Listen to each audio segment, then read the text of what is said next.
Good evening, everyone. It's Friday. Most of you guys are off work. We want to thank you so much for giving us just a few minutes of your evening to get the highlights of stories that we're still working on for you for tonight at 11 o'clock on The News. My name is Romney Smith. You are watching The News on WTOC, and we're on various platforms right now. That includes our website, our apps, Amazon Fire, Roku, Twitter, YouTube, and Facebook.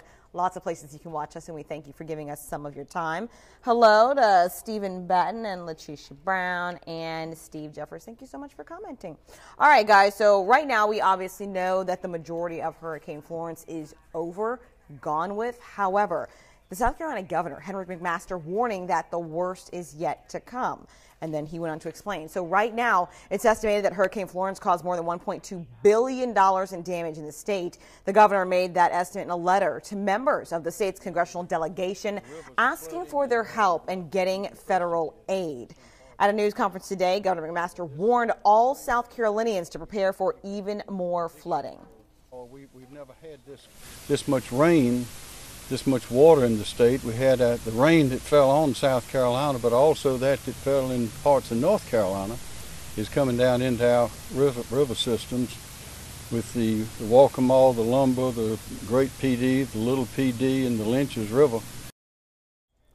To help with the cleanup and rebuilding, United Health Group announced a $3.6 million donation to Central Carolina Community Foundation to help South Carolinians rebuild when all those floodwaters finally recede. And that, of course, could take quite a while, but still good to know that someone's donating millions of dollars to help in that area, because certainly it will be impacted for months on end. And hey, if you ever hear anything, let us know at WTOC. You can always email us news@WTOC.com. If you perhaps know of a civic group or a church or another organization that's helping out, we want to know about it. Okay, moving on to politics. Both candidates for governor, Stacey Abrams and Brian Kemp, both had lunch in Savannah at the same place at the same time today with the Georgia Economic Development Association, kind of talk about their different platforms. Both candidates continue to tour the state to shore up votes. And when it came to specifically talking about children and the need for her platform on education, here's what Stacey Abrams had to say. A child who comes to school Monday morning having last eaten Friday at lunch cannot learn. And not the best teacher in the world cannot educate a child who can't see the chalkboard or can't hear their voice. We have to have the wraparound services, healthcare, nutrition, but also mental health support. And when it comes to the candidates' business concerns, all ears in the room's perked up for that. One of the things that I hear about a lot of frustration from people, especially small business people, is government regulations and high health care costs. So that's two things that we're going to work on, is to slash regulations to make it easier to do business. Improving economic development, building broadband access throughout the state of Georgia, and investing in infrastructure.